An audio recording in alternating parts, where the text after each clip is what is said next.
بات کی قابل مبارکباد ہیں کہ ان کے گھر میں مولانا کے مولا پیارے مصطفیٰ صلی اللہ علیہ وسلم کا ذکر پاک ہو رہا ہے۔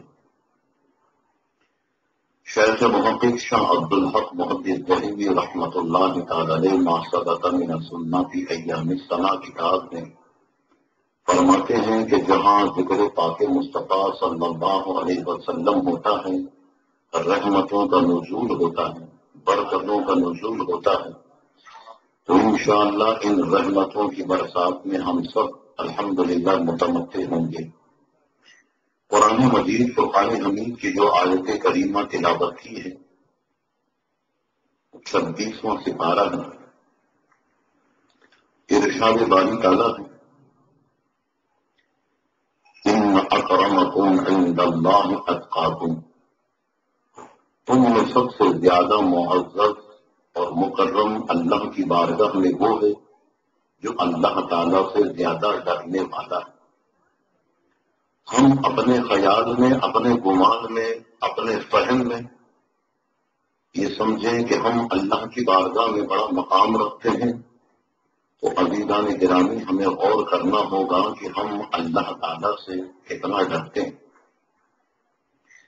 جب کوئی بندہ اللہ تعالیٰ سے خوف کرے، خوف رکھے، تو پھر اللہ تبارک و تعالیٰ اسے کیا شان عطا فرماتا ہے؟ فرمائے جو مجھ سے ڈرنے لگ جائے پھر ساری کائنات کا خوف اس کے دل سے میں نکال دیتا ہوں اور اسے وہ منزل، وہ مقام عطا کرتا ہوں جو میں اپنے محبوبوں کو دیتا ہوں، اپنے پیاروں کو دیتا ہوں۔ وہ کون سا مقام ہوتا ہے؟ وہ قرآن مجید فرقان حمید میں ایک اور مقام کے ذکر فرمایا، الا ان اولیاء اللہ لا خوف علیہم ولا هم یحزنون، جو ہم سے ڈرنے لگ جائے ہم اسے اپنا دوست بناتے ہیں اور تمام غموں کو نکال دیتے ہیں، تمام حزن و ملال کو نکال دیتے ہیں، تمام خوف کو نکال دیتے ہیں۔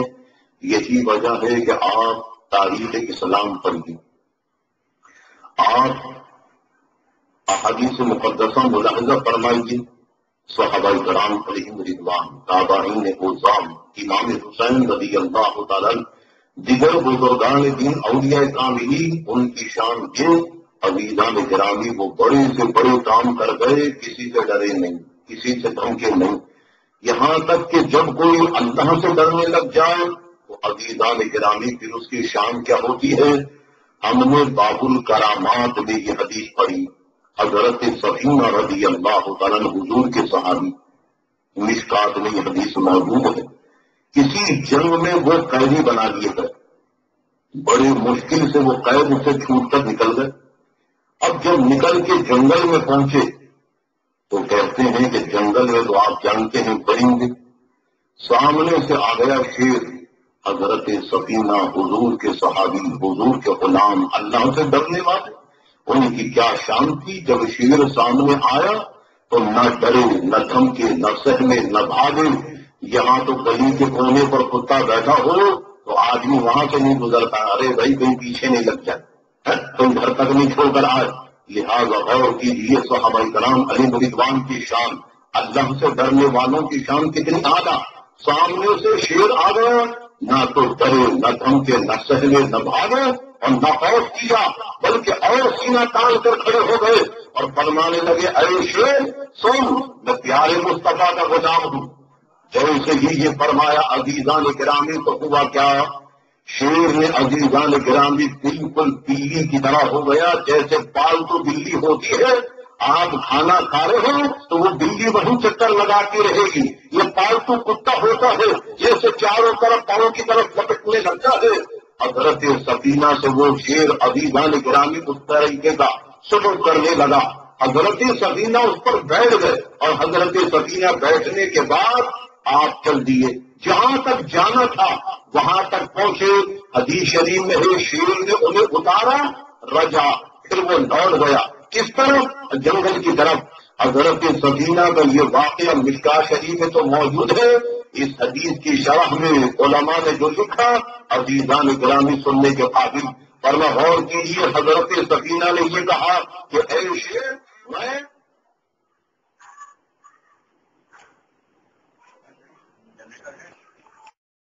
میں اللہ کا بندہ، پہلی بات تو ہمیں یہ سمجھنی ہے، وہ یہ کہتے میں اللہ کا بندہ ہوں، لیکن شیر سے آپ نے یہ کہا میں حضور کا غلام ہوں۔ فرمایا سوال یہ ہے کہ انہوں نے یہ کیوں نہیں کہا کہ میں اللہ کا بندہ؟ فرمایا اگر یہ کہتے میں اللہ کا بندہ تو شیر کہتا آئیے حضرت پہلے کتنے اور کھائے ہیں وہ بھی اللہ کے بندے تھے، تو آپ بھی لقمہ بن جائیے ہمارا۔ لیکن وہ جانتے ہیں سارے دنیا کے لوگ، سارے دنیا کے جانور، سارے دنیا کی چیزیں حضور کو جانتی ہیں، اگر نہیں جانتا تو عزیزان گرامی گستاخ رسول نہیں جانتا۔ اگر نہیں جانتا تو کون نہیں جانتا؟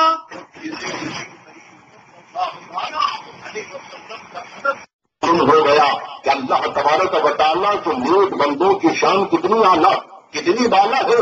حضرت شیخ سعدی علیہ نے وہ فرماتے ہیں میں نے ایک مرد قلندر کو دیکھا، وہ جناب شیر پر بیٹھا ہوا، شیر دوڑ رہا، وہ مرد قلندر شیر پر بیٹھا ہوا، دوڑتے بھی چلے آ رہا شیر۔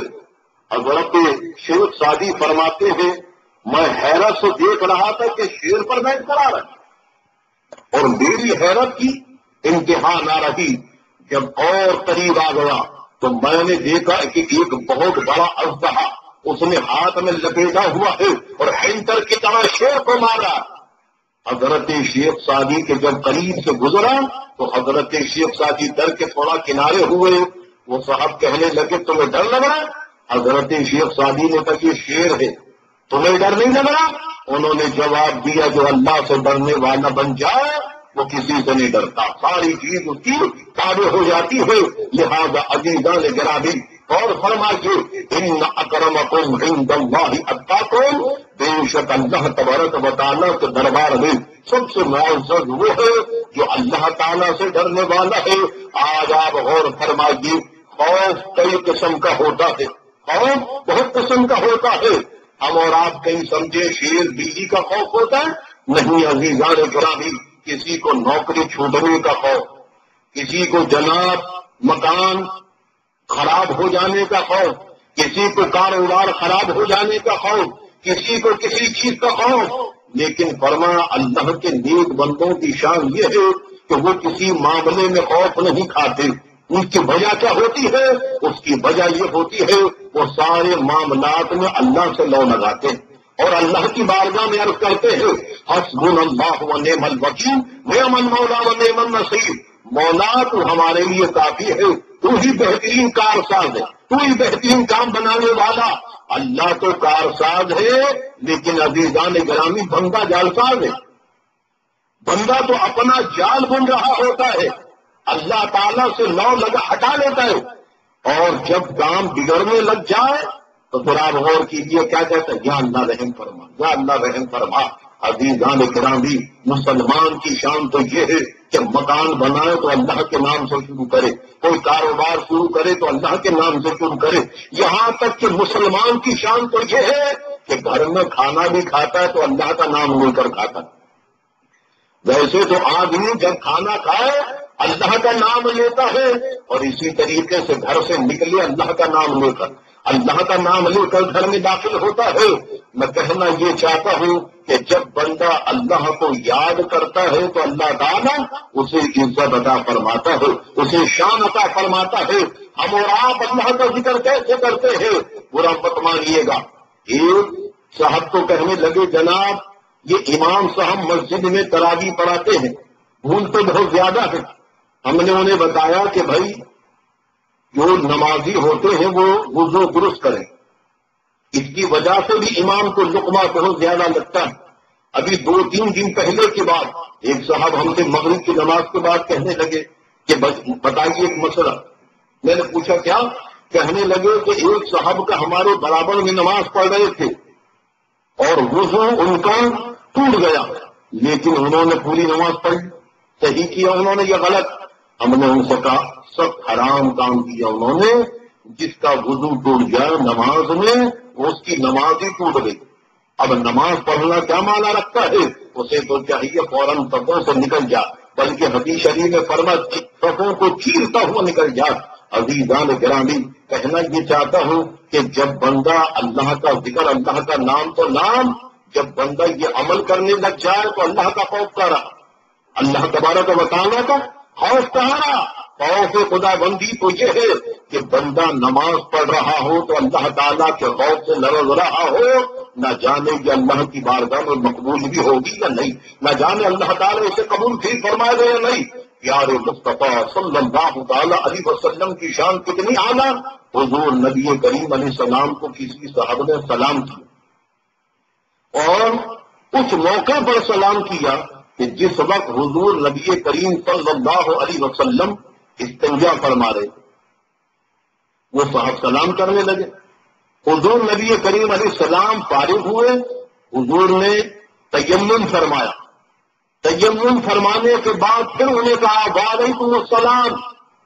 صحابہ فرماتے ہم دیکھ رہے تھے کہ سلام کرنے والا گلی سے مڑنے والا تھا، لیکن حضور نے تیمم فرما کر سلام کا جواب دے دیا۔ اللہ اکبر! اس حدیث شریف سے پتہ کیا لگا؟ اس حدیث سے معلوم یہ ہوا کہ حضور علیہ السلام اللہ کا نام بھی بغیر وضو کے لینا پسند نہیں فرماتے تھے۔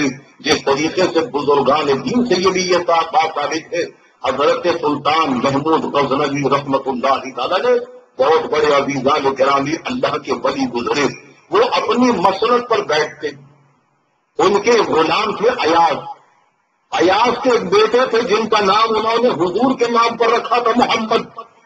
اب ہوا کیا، جب بیٹھتے سلطان محمود غزنوی تو جب بلانا ہوتا ایاز کو تو ایاز کا نام لیتے، جب ان کے بیٹے کو بلانا ہوتا تو ان کے بیٹے کا نام لیتے، بلاتے کام کرواتے۔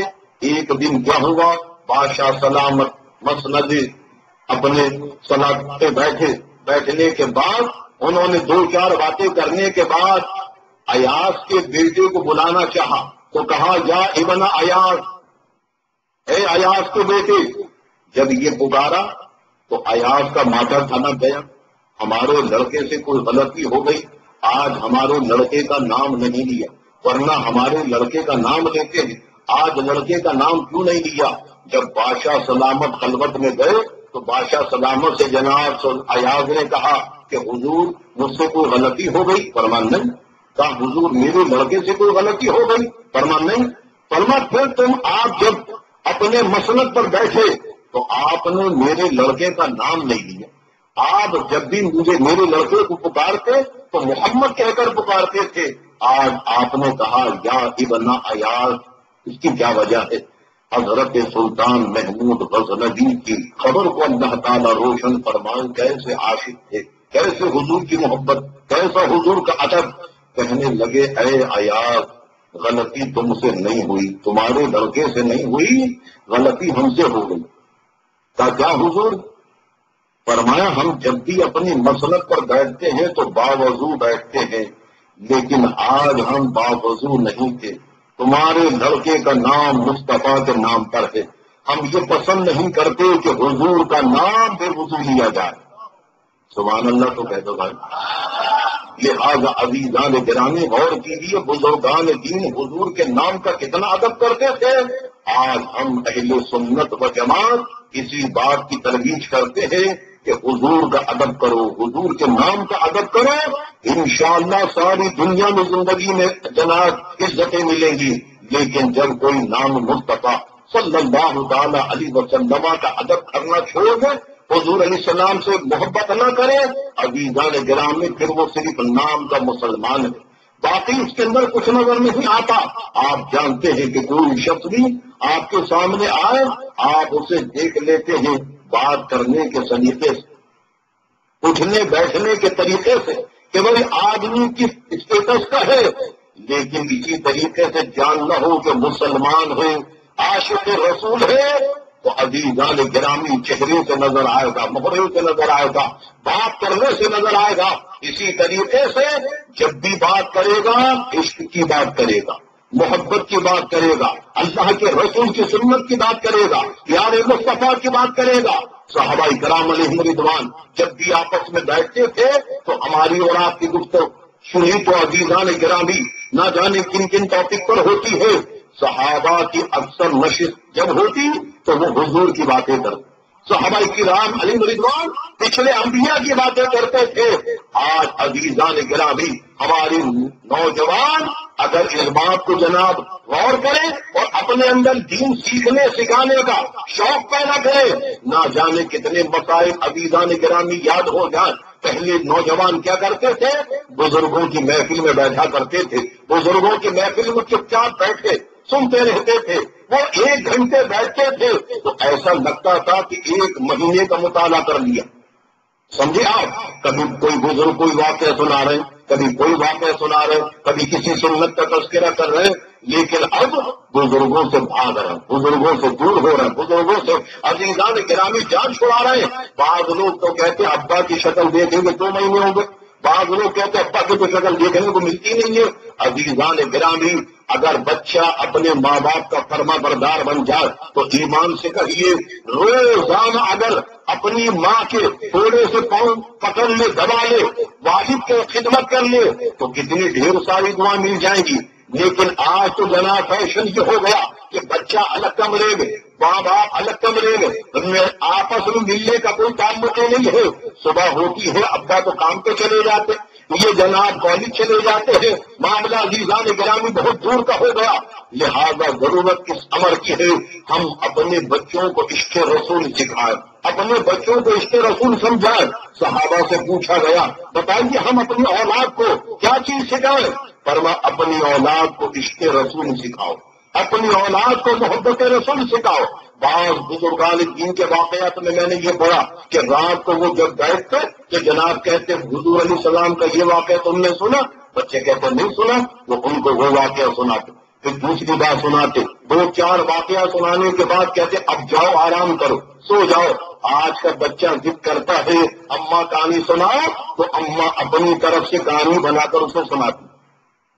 بچہ ضد کرتا ہے کہ جناب اماں کوئی جناب کہانی سنائیے تو وہ جناب جھوٹ نوٹ بنا کر بادشاہوں کی، شہزادیوں کی، نہ جانے لکڑہاروں کی کہانیاں سنا دیتی ہے.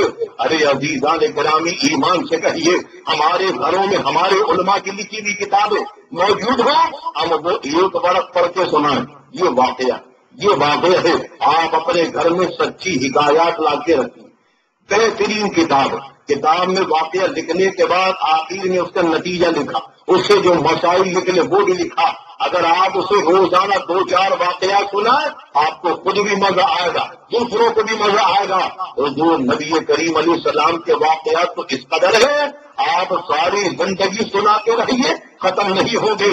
حضور نبی کریم علیہ السلام کی شان عرض کرتے ہیں، آئیے سبحان اللہ کہتے ہوئے اپنی زبانوں کو محفل کو گرم رکھیے. فرمایا نبی کریم علیہ السلام حضرت جابر رضی اللہ تعالیٰ ایک قافلے میں حضور علیہ السلام کی سواری حضرت جابر کی سواری برابر چلنے لگی. حضور نے فرمایا جابر کیا حال ہے؟ کہا حضور بہت اچھے حال ہے. فرمایا تمہاری سواری کچھ کمزور لگ رہی ہے. کہا حضور یہ تو بہت مریل ہو گئی، یہ تو چلتی نہیں ہے، بڑے مشکل سے چلا رہا ہوں.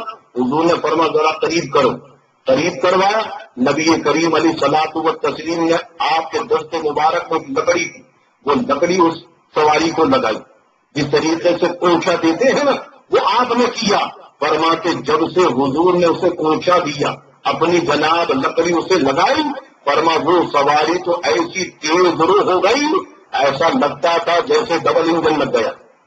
سمجھے آپ عزیزان گرامی وہ تیز دوڑنے والی ہو گئی. حضور علیہ الصلوۃ والتسلیم نے فرمایا اے جابر اب کیا حال ہے؟ کہا یا رسول اللہ تو بہت تیز بھاگ رہی ہے اور اتنی تیز بھاگ رہی ہے میں سوچتا ہوں قافلے والوں سے آگے نہ نکل جاؤں. حضور علیہ السلام نے ارشاد فرمایا اے جابر یہ سواری ہمیں بیچ دو، ہمیں فروخت کر دو. حضرت جابر رضی اللہ عنہ کہ یا رسول اللہ جیسے آپ چاہیں. فرمایا سواری پر ابھی تم سوار رہو، مدینہ شریف پہنچنے کے بعد پھر ہم تمہیں اس کی قیمت دیں گے، سواری تم سے لے لیں گے. اللہ اکبر. جب آ گئی بات مدینے کی تو یہ بھی سن لو کہ میرے آقا صلی اللہ تعالی علیہ وسلم مدینے شریف سے کتنی محبت فرماتے تھے. آج ہمیں بھی مدینے سے محبت کرنا چاہیے اور اہل سنت و جماعت کو عزیزان گرامی مدینے سے بہت محبت کرتے ہیں.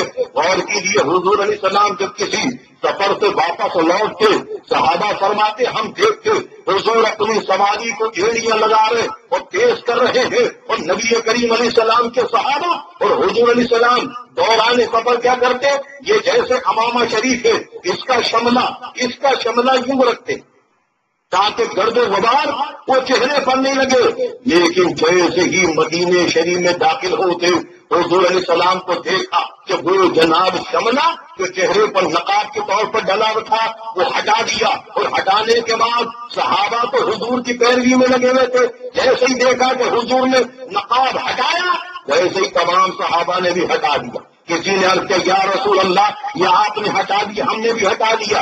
فرما ہاں ہٹا دو، یہ مدینے کی دھول ہے جسے لگ جائے گی جہنم کی آگ نہیں لگے گی۔ مدینے شریف کا کتنا اعلیٰ معاملہ۔ فرما مدینے میں سونے والا مدینے کے باہر عبادت کرنے والوں سے بہتر، یعنی مدینے سے کوئی باہر عبادت کر رہا ہے، نماز پڑھ رہا ہے، مدینے شریف میں کوئی سو رہا ہے تو مدینے میں سونے والا افضل ہے، مدینے میں سونے والا شاندار ہے۔ عزیزان گرامی اللہ کا شکر ہے یہ بات تو اب دوسروں کو بھی سمجھ میں آ گئی، ورنہ آپ نے سنا ہوگا لوگ یہ کہتے تھے کہ مکہ شریف افضل، مدینے شریف سے بھی افضل، لیکن ہمارا ایمان عقیدہ شیخ محقق شاہ عبدالحق محدث دہلوی کے مطابق یہ ہے کہ حضور علیہ السلام نے دعا فرمائی اے اللہ تبارک و تعالی تیرے خلیل نے مکے کو حرم بنایا، میں تیرا حبیب ہوں، میں مدینے کو حرم بناتا ہوں۔ رب کریم نے مدینے کو بھی حرم بنا دیا، اسی لیے غور فرمائیے حرمین شریفین کہا جاتا ہے، حرمین کہتے دو حرموں کو، شریفین کہتے دو شریفوں کو، لہذا حرمین شریفین ہے، مکہ بھی حرم مدینہ بھی حرم۔ حضور نے دعا کی مولا مکے کے لیے خلیل اللہ نے دعا کی، مدینے کے لیے میں دعا کرتا ہوں، مولا حضرت ابراہیم تیرے خلیل ہے، میں تیرا حبیب ہوں، مولا تو نے مکے میں جو برکتیں عطا فرمائی مولا مدینے میں بھی عطا فرما دے۔ اچھا یہ بات تو ہو گئی، یہی حدیث شریف جذب القلوب الی دیار محبوب کتاب میں موجود، حضور علیہ السلام نے دعا کی اے میرے مولا جو مکہ کی برکتیں وہ مدینے کو بھی عطا فرما، بلکہ مدینے کو دگنی برکتیں عطا فرما دی۔ عزیزان گرامی جب سے حضور مدینے تشریف لے گئے ایمان سے کہو سارے صحابہ کا دل مدینے کی طرف، سارے صحابہ مدینے کی طرف ہو گئے، اور حضور کے وصال کے بعد سے اب تک عزیزان گرامی ہر اللہ کے ولی کا دل مدینے کی طرف لگا ہوا ہے۔ تو لہو مدینے کی طرف، ارے مدینے میں سارے نبیوں کے افسر رہتے ہیں، سارے نبیوں کے تاجدار رہتے ہیں، سارے نبیوں کے عزیزان گرامی سردار رہتے ہیں۔ یار مصطفیٰ صلی اللہ تعالی علیہ وسلم نے حضرت جابر سے فرما جابر یہ سواری ہمیں بھیج دو، طے ہو گیا معاملہ، مدینے شریف پہنچ گئے۔ پہنچنے کے بعد حضرت جابر حضور کی بارگاہ میں اونٹنی لے آئے اور لانے کے بعد پیش کر دی کہ حضور یہ اونٹنی موجود ہے۔ اب حضور نے کیا فرمایا؟ حضرت ابو ہریرہ سے فرمایا انہیں ایک اوقیہ سونا دے دو، ایک اوقیہ سونا مرغی کے انڈے کے برابر اتنا سونا، وہ جناب سونا لا کے انہیں دے دیا گیا، یہ تو دے دیا، عطا کر دیا۔ اللہ اکبر۔ حضرت جابر رضی اللہ عنہ اٹھے اور عرض کرنے لگے حضور یہ اونٹنی یہاں موجود ہے، مجھے اجازت ہے؟ حضور علیہ السلام نے فرما جاؤ گے کیسے؟ کہا حضور پیدل چلا جاؤں گا۔ فرما نہیں پیدل نہیں جانا بلکہ یہ سواری تم لے جاؤ۔ سبحان اللہ کو کہتے ایسا لگ رہا ہے جیسے آپ کی جیب سے کچھ جا رہا ہے، آدمی ڈرتا نا بھائی میری جیب سے کچھ نہیں جائے، تو حضور نے فرمایا تھا کہ تم لے جاؤ سواری بھی۔ کہا حضور یہ پھر سونا؟ فرما یہ تو تمہیں اونٹنی کے بدلے دیا ہے۔ فرما پھر اونٹنی؟ فرما اونٹنی تو ہم نے اپنے کرم سے تمہیں دے دی، جاؤ تم لے جاؤ۔ جب بھی دریا رحمت جوش میں آیا بے شمار ایسی نظیریں ہیں کہ سرکار نے عطا فرمایا، سرکار نے عطا فرمایا۔ حضرت جابر پر یہ کرم نوازی حضور نے کیوں فرمائی؟ ان کے والد ایک جنگ میں شہید ہو گئے تھے، ان کی 5-6 بہنیں تھیں۔ حضرت جابر نے کسی موقع پر حضور سے عرض کیا تھا یا رسول اللہ والد کی طرف سے کچھ قرضہ بھی ہے، وہ تو فلاں جنگ میں شہید ہو گئے اور بہنیں بھی ہیں، تو حضور نبی کریم علیہ السلام نے اس پر ایسا کرم فرمایا کہ سواری بھی عطا فرما دی اور عزیزان گرامی قیمت بھی عطا فرما دی۔ اب آپ ذرا غور فرمائیں، ہے کوئی ایسا آدمی جو عزیزان گرامی اپنے کروڑا کار بھی دے دے اور ساتھ میں جناب 15 لاکھ روپے بھی دے دے تو واپس لے جاؤ؟ نہیں عزیزان گرامی، ایسے نظیرے ہمیں اور آپ کو دنیا میں نہیں ملے گی۔ یار مصطفیٰ صلی اللہ تعالی علیہ وسلم کی یہ حدیث بھی عزیزان گرامی سے ہمیں موجود، اور اس سے یہ بھی پتہ لگا کہ حضور کی چھڑی جسے لگ جائے اگر وہ مریل ہو گیا ہے تو بالکل تازہ ہو جائے۔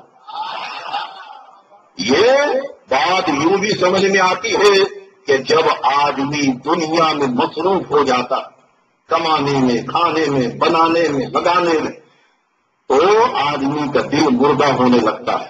جب حضور کا ذکر سنتا ہے تو پھر دوبارہ سے دل تازہ ہو جاتا ہے، پھر ایمان تازہ ہو جاتا ہے، پھر عزیزان گرامی سے جذبہ مصطفیٰ صلی اللہ تعالی علیہ وسلم محبت رسول کا پھر ابھر جاتا ہے۔ ایک بات اور سمجھے، حضور نبی کریم صلی اللہ تعالی علیہ وسلم نے چھڑی لگائی تو مرتی ہوئی اونٹنی زندہ نہیں ہو گئی بلکہ جوان ہو گئی، جوان ہو کے دوڑنے لگی۔ ایک اور واقعہ یہ بھی مشکاہ شریف میں حدیث موجود ہے، ایک مرتبہ مدینہ شریف میں بہت دھماکے کی آواز آئی۔ جب آواز آئی تو لوگ اپنے گھروں میں چپک کر بیٹھ گئے، جیسے ہم اور آپ لوگ کرتے ہیں۔ اللہ نہ کرے فائرنگ کی آواز آنے لگ جائے تو کون نکلے گا باہر؟ کوئی دھماکے کی آواز آئے اور دروازے بند کریں گے، لیکن اللہ اکبر سبحان اللہ کہیے گا۔ حضور علیہ السلام کیسے بہادر، کیسے شجاع، حضور علیہ السلام فوراً اپنے گھر سے نکلے، اور نکلنے کے بعد ایک گھوڑا تھا، وہ گھوڑا کسی صحابی کا تھا، تو اس گھوڑے پر بغیر دین کے، دین سمجھتے ہیں جو بیٹھنے کی سیٹ ہوتی ہے، بغیر سیٹ کے، بغیر دین کے حضور علیہ السلام اس پر سوار ہو گئے، اور ہونے کے بعد جس سمت سے آواز آئی تھی حضور علیہ السلام اسی سمت کی طرف چلے گئے اور واپس آئے۔ صحابہ کرام ڈرے ہوئے تھے، حضور علیہ السلام نے فرمایا گھبراؤ مت، کچھ نہیں ہے، بس ایسے کچھ آواز آئی ہے، کچھ نہیں ہے۔ اللہ اکبر، صحابہ کہنے لگے ہم تو گھروں میں دپک گئے تھے لیکن حضور سب سے پہلے گھر سے نکلے، سب سے پہلے جا کر دیکھ کر آئے، اور مزے کی بات کیا ہے، سبحان اللہ سبحان اللہ، فرماتے ہیں غالباً وہ گھوڑا حضرت طلحہ کا تھا۔ حضرت طلحہ فرماتے ہیں گھوڑا ایسا مریم تھا کہ چارہ کھلانے کے باوجود بھی اسے کہیں لے کے جانا چاہو تو 4 قدم نہیں چلتا تھا، اسی لیے میں نہ اس پر سیٹ لگاتا نہ زین لگاتا، وہ ایسے کھڑا رہتا تھا۔ لیکن اللہ اکبر، حضور علیہ الصلوۃ والتسلیم جب سے اس پر بیٹھے ہیں ایسا ہو گیا وہ گھوڑا کہ سب سے آگے نکل جاتا تھا، سب سے آگے نکل جاتا۔ لہذا عزیزان گرامی، جس پر حضور تشریف لے آئیں اس پر ایسا کرم ہو جاتا ہے، جس کے گھر میں حضور کا ذکر ہو جائے انشاءاللہ اس کے گھر میں برکتیں ہو جائیں، اس کے گھر میں رحمتیں ہو جائیں، اس کے گھر میں برسات بارش برسنے لگ جائے۔ حضور علیہ السلام کے رحم و کرم کی، یار مصطفیٰ صلی اللہ تعالی علیہ وسلم کی یہ باتیں ہم کرتے رہے، آپ سنتے رہے، گھنٹوں بیت جائیں، زندگیاں بیت جائیں، ختم نہیں ہوگی۔ آج یہ ہم آخری کی جانب چلتے ہیں، ان اکرمکم عند اللہ اتقاکم، بے شک اللہ کے دربار میں سب سے معزز وہ ہے جو اللہ سے زیادہ ڈرنے والا۔ اب آئیے دیکھتے ہیں کہ سب سے زیادہ کون ڈرنے والا، ہم کہیں وہ ڈرنے والا ہے، آپ کہیں گے کیا دلیل ہے؟ کوئی صاحب کہیں وہ ڈرنے والا، آپ کہیں گے کیا دلیل ہے؟ آج یہ دلیل قرآنی سے بتائیں۔ سب سے زیادہ اللہ سے ڈرنے والا انبیاء کرام حضور، یہ تو ہے بہت ہی اعلیٰ، لیکن عام غیر انبیاء میں کون ہے، کون اس منصب پر فائز ہے؟ جو اللہ سے ڈرنے والا زیادہ ہے۔ جب اللہ کو زیادہ ڈرنے والا ہے تو اللہ تعالیٰ کو محبوب بھی زیادہ ہوگا، اللہ تعالیٰ کی بارگاہ میں وہ معزز بھی ہو جائے گا۔ آج یہ عزیزان گرامی قرآن مجید میں تلاش کرتے ہیں، سورۃ اللیل پڑھیے۔ سورۃ اللیل میں فرمایا وَسَيُجَنَّبُهَا الْأَتْقَى الَّذِي یؤتی مالہ یتزکیٰ، وہ شخصیت، وہ ذات، وہ نفس جو اپنے پاکی کے لیے مال خرچ کرتا ہے اللہ کی راہ میں، اللہ تبارک و تعالیٰ کی رضا تلاش کرتا ہے۔ تمام مفسرین کرام نے فرمایا سورۃ اللیل میں جو فرمایا گیا وَسَيُجَنَّبُهَا الْأَتْقَى الَّذِي یؤتی مالہ یتزکیٰ، وما لأحد عنده من نعمة تجزى إلا ابتغاء وجه ربه الأعلى ولسوف يرضى. یہ ساری آیات بینات حضرت ابو بکر صدیق کے حق میں نازل ہوئی.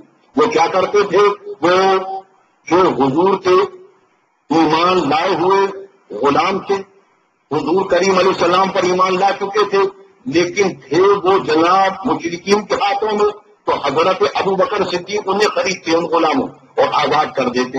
حضرت بلال کو بھی حضور ابو بکر صدیق نے خریدا اور آزاد کر دیا. یہاں تک کہ ان کے والد ابو قحافہ کہنے لگے اے ابو بکر تم نوجوانوں کو خریدو تاکہ وہ تمہارے جناب پشت پناہی کریں، تمہاری طاقت بن جائیں. حضرت ابو بکر نے کہا میں اپنی طاقت نہیں بنانا چاہتا، میں تو رب کو راضی کرنا چاہتا ہوں. لہذا دونوں کو خریدتے اور آزاد کرتے. قرآن مجید کی اس آیت میں فرمایا اتقا، یعنی وہ جو سب سے زیادہ اللہ سے ڈرنے والا ہے، اللہ کی محبت رکھنے والا، فرما وہ ابو بکر صدیق رضی اللہ تعالیٰ ہے کہ اللہ تبارک و تعالیٰ سے سب سے زیادہ ڈرنے والے اور سب سے زیادہ اللہ کی بارگاہ میں محبوب ہے. سب سے زیادہ اللہ کی بارگاہ میں محبوب ہے. اب آپ مجھے بتائیے ہم اپنے بچوں کو کیا بری صحبت میں بیٹھنا پسند کریں گے کہ برے لوگ ان کے ساتھ بیٹھے یا برے لوگوں کے ساتھ وہ بیٹھے؟ نہیں عزیزان گرامی. تو پتہ یہ لگا کہ اللہ تبارک و تعالیٰ تو سب سے زیادہ مہربان ہے. اپنے پیارے مصطفیٰ کریم علیہ الصلوۃ والتسلیم کو سب سے دنیا کے بہترین لوگ عطا فرما. وہ کون ہے؟ وہ ابو بکر صدیق ہے، وہ عمر فاروق ہے، وہ عثمان غنی ہے، وہ علی بن مرتضیٰ ہے، وہ حضرت ابو ہریرہ ہے، حضرت بلال ہے، حسنین کریمین ہے. فرما حضور کے ساتھی بنے، حضور کے ساتھ رہنے والے بنے. اور کیسے حضور کے ساتھی بنے؟ ایک حدیث میں فرما اے ابو بکر سنو، اللہ تبارک و تعالیٰ نے تمہیں میرے غار کا ساتھی بھی بنایا، تمہیں میرے حوض کا ساتھی بھی بنایا. حدیث شریف کی شرح میں فرما، بخاری شریف کی حدیث ہے، فرما غار کے ساتھی تو غار ثور میں، حوض کا ساتھی کیا مراد ہے؟ فرما حوض کوثر. کہ دوسرا اس کا معنی یہ ہے کہ قبر کے ساتھی ہیں. حضور علیہ السلام کے ساتھی، قبر کے ساتھی ابو بکر صدیق رضی اللہ تعالیٰ. آج اگر بیوی کا انتقال ہو جائے، شوہر کہتے ذرا برابر میں بچوں سے میری لیے جگہ لے لو. ابا کا انتقال ہو جائے تو بچے پہلے سے پوری برابر والی جگہ الاٹ کروا لیتے، اماں کا انتقال ہوگا یہاں دفنائیں گے. عزیزان گرامی غور فرمائیے، اللہ کے نیک اور برگزیدہ بندوں کی شان بہت اعلیٰ، لیکن حضور کو تو اللہ تعالیٰ نے غیر کا علم عطا فرما یہ ابو بکر تمہارے دنیا کے بھی ساتھی ہے، قبر کے بھی ساتھی. اب آئیے غور کیجیے، ابو بکر صدیق رضی اللہ تعالیٰ کیسے ساتھی؟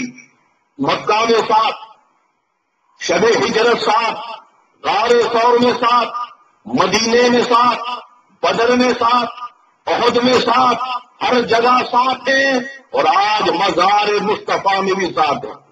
اور مشکاہ شریف کی حدیث میں فرمایا حضور علیہ السلام مسجد نبوی سے آ رہے تھے، ایسی شان کے ساتھ آ رہے تھے کہ ایک طرف ابو بکر صدیق، ایک طرف عمر فاروق. حضور علیہ الصلوۃ والتسلیم نے فرما لوگوں گواہ ہو جاؤ، جیسے آج آ رہے ہیں ایسے ہی حشر کے میدان میں بھی آئیں گے.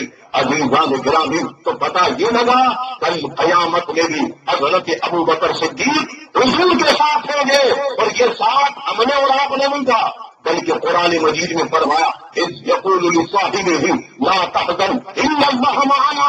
فرما سنو، اللہ تبارک و تعالیٰ فرماتا قرآن مجید میں کہ جب غار میں حضور تھے اور ابو بکر صدیق تھے، یہاں تک کہ مشرکین آ گئے، مشرکین ذرا جھک کر دیکھ لیتے تو ان کی نظریں پڑ جاتی حضور پر، ابو بکر صدیق پر، اور ان کے پاؤں نظر آ رہے تھے. حضرت ابو بکر صدیق نے فرمایا میں نے ان کے پاؤں دیکھی، ان کی باتیں سنی. وہ کہنے لگے کہاں گئے؟ ابھی تک وہ لوگ اسی باتوں میں تھے کہ حضرت ابو بکر صدیق کہنے لگے یا رسول اللہ میرا دل گھبرا رہا ہے، میرا دل پریشان ہو رہا ہے. تو حضور علیہ السلام نے کیا کہا؟ رب کریم نے اسے ارشاد فرما اذ یقول لصاحبہ لا تحزن ان اللہ معنا. جب صاحب کہتے تھے پیارے مصطفیٰ اپنے صاحب ابو بکر صدیق سے غم نہ کھاؤ، اللہ ہمارے ساتھ ہے، اللہ ہمارے ساتھ ہے. ایمان سے کہو، خدا لگتی کہو، کہ حضور نے فرما اللہ ہمارے ساتھ ہے، یہ نہیں فرما اللہ میرے ساتھ، کیا فرما اللہ ہمارے ساتھ ہے، مطلب یہ ہے ابو بکر تم میرے ساتھ ہو، تو اب ہم جمع ہیں، اب ہمارے ساتھ ہے، جو ابو بکر صدیق کے ساتھ ہو جائے اللہ اس کے ساتھ ہے، جو ابو بکر صدیق کے ساتھ ہو جائے اللہ اس کے ساتھ ہے۔ اب جو ابو بکر صدیق کو برا کہیں، معاذ اللہ یہ کہنے لگ جائے کہ انہوں نے خلافت پر رقم کر لیا اور یہ کر لیا وہ کر لیا، غلط کہتا ہے۔ یہ بھی حدیث شریف عزیزان گرامی گویا کہ ترمذی میں اور صحاح میں بہت سارے مقام پر ایک عورت حضور کی بارگاہ میں آئی، کہنے لگے یا رسول اللہ اب میں کب آؤں؟ فرما تم دوبارہ آنا، کوئی فیصلہ وغیرہ کروانا تھا۔ وہ بڑی بھی کہنے لگی یا رسول اللہ آئندہ اگر آپ کو نہیں پاؤں تو پھر کیا کروں؟ فرما پھر تم سیدھے ابو بکر کے پاس چلے جانا۔ پتا یہ لگا کہ حضور نے اپنے بعد حضرت ابو بکر صدیق کو وہ مسلط عطا فرما دی، وہ شان عطا فرما دی، وہ عزیزان گرامی آن عطا فرما دی، تو لہذا حضرت ابو بکر صدیق اللہ تعالیٰ سے سب سے زیادہ ڈرنے والے اور کیسی شان رکھنے والے، ایک مرتبہ جبریل امین حضور کی بارگاہ میں آئے۔ کیسے آئے؟ ایک جناب کمبل اوڑھے میں جبریل امین اور اوپر گھنٹی پر ایک جناب کانٹا لگایا ہوا ہے، حضور کی بارگاہ میں آ کے بیٹھ گئے۔ حضور نے ارشاد فرما جبریل آج تم نے کیسا لباس پہنا، آج تم نے یہ کیسا لباس پہنا ہوا ہے؟ عرض کہ یا رسول اللہ آسمان پر نگاہ کیجیے، سارے فرشتوں نے یہی لباس پہنا ہوا ہے۔ حضور نے جب دیکھا سارے فرشتوں نے یہی لباس پہنا ہوا تھا۔ فرما اے جبریل یہ کیا معاملہ ہے؟ فرما معاملہ یہ ہے کہ آج آپ کے یار غام ابو بکر صدیق نے یہی لباس پہنا، حضرت ابو بکر صدیق نے یہی لباس پہنا ہے۔ سارا مال اللہ کی راہ میں خیرات کرنے کے بعد صرف اپنے بدن کے لیے ایک کمبل روک لیا تھا، وہ جناب اوڑھ کر آپ حضور کی بارگاہ میں حاضر ہوئے۔ حضور کی بارگاہ میں ابو بکر صدیق آ گئے۔ فرما اے ابو بکر مبارک ہو کہ لباس تم نے پہنا ہوا ہے وہی لباس جبریل نے بھی پہنا، وہی لباس فرشتوں نے بھی پہنا ہوا۔ حضرت ابو بکر صدیق سے حضور نے فرما جبریل آئے ہیں اور جبریل اللہ تبارک و تعالیٰ کا سلام گویا کہ اللہ کی بارگاہ سے لائے ہیں، لہٰذا سنو اے جبریل رب کریم فرماتا ہے ابو بکر سے پوچھیے ابو بکر اس حالت میں کیا راضی ہے؟ حضرت ابو بکر صدیق سے جب پوچھا حضرت ابو بکر صدیق رونے لگے اور کہنے لگے یا رسول اللہ آپ کے صدقے ہمیں یہ شانیں ملی ہے کہ ہمارا رب ہمیں سلام فرما رہے، سلام کی نازل کر رہا ہے، ہم اللہ کو راضی کیوں نہیں ہوں گے؟ بلکہ اللہ سے پوچھیے کہ اللہ ہم کو راضی ہے اس حالت میں، ہم سے اس حالت میں راضی ہے یا نہیں؟ حضرت ابو بکر صدیق اپنا سارا مال اللہ کی بارگاہ میں لے آئے اور خیرات کر دیا۔ اس موقع پر حضور نے فرمایا کہ ابو بکر گھر والوں کے لیے کیا چھوڑا ہے؟ تو آپ نے جواب دیا اللہ اور اس کا رسول کا کافی، اللہ اور اس کا رسول کافی ہے۔ آج اہل سنت و جماعت کا بھی یہ ایمان عقیدہ ہے کہ کسی بھی معاملے میں کوئی بات پوچھے، کوئی پوچھے بھائی یہ بات کیسی، اگر آپ کو نہیں آتی ہو تو آپ کہیں اللہ اور اس کا رسول جانتا ہے، اللہ اور اس کا رسول زیادہ جانتا ہے۔ لیکن بعض لوگ یہ کہہ دیتے ہیں عزیز صاحب اللہ تو جانتا ہے معاذ اللہ رسول نہیں جانتے، رسول کو کیا پتا، رسول کو تو دیوار کے پیچھے کا علم نہیں۔ عزیزان گرامی بالکل غلط، ہمارا تو ایمان اور عقیدہ یہ ہے ساری کائنات کا علم پیارے مصطفیٰ کو عطا فرما دیا، بلکہ قیامت میں کیا ہونے والا ہے، کون کیسے آئے گا، کیسے میزان پر آئے گا، کیسے پولیس صراط پر آئے گا، کیسے حوض کوثر پر آئے گا۔ کیا آپ نے حدیثیں نہیں سنی کہ حضور نے فرمایا ایک شخص پولیس صراط سے گزر رہا ہوگا، یوں گرتا ہوگا، یوں گرتا ہوگا، پھر اس کے بعد جب ہم اسے دستے کرام عطا فرمائیں گے اور فرمائیں گے آؤ میرے غلام اب نکل جاؤ پولیس صراط سے وجد کرتے ہوئے، تو عزیزان گرامی وہ کیا کہے گا؟ ڈاکٹر اقبال نے بڑی شاندار بات کہی، کہا کسی کے ہاتھ نے مجھ کو سہارا دے دیا ورنہ کہاں میں اور کہاں یہ راستے پیچیدہ پیچیدہ۔ لہٰذا ڈاکٹر اقبال وہ جو بڑے پکے سنی تھے جب یہ کہہ گئے کہ محمد سے وفا تو نے تو ہم تیرے ہیں، یہ جہاں چیز ہے کیا موہ قلم تیرے ہے۔ یہ بات یاد رکھیے گا کہ آدمی کا ایمان جبھی باقی رہ سکتا ہے جب وہ حضور سے لگاؤ رکھے، حضور سے محبت کرے، حضور کا نام لے، حضور کا تعالیٰ کرے، حضور کا ذکر کرے۔ اور اگر حضور کا ذکر کرنا چھوڑ دے گا سب کچھ بھول جائے گا، تو دنیا یاد رہے گی اور کچھ یاد نہیں رہے گا۔ اسی لیے ہمارا پیغام یہ ہے کہ حضور کو اتنا یاد کرو، اتنا یاد کرو، اتنا یاد کرو کہ بس حضور ہی تمہاری اور میری یادوں میں رہ جائے۔ اسے تو ضد چڑھی ہے، تیرا کوئی نام نہ لے، ہمیں تو جنوں ہے یا رسول اللہ آپ ہی کا ذکر عام ہوتا رہے۔ نعرہ رسالت، نعرہ رسالت، نعرہ رسالت، سدائیں درودوں کی آتی رہے گی، جنہیں سن کے دل شاد ہوتا رہے گا۔ خدا اہل سنت کو آباد رکھے، ہمارے مصطفیٰ کا میلاد ہوتا رہے گا۔ وما علینا الا البلاغ۔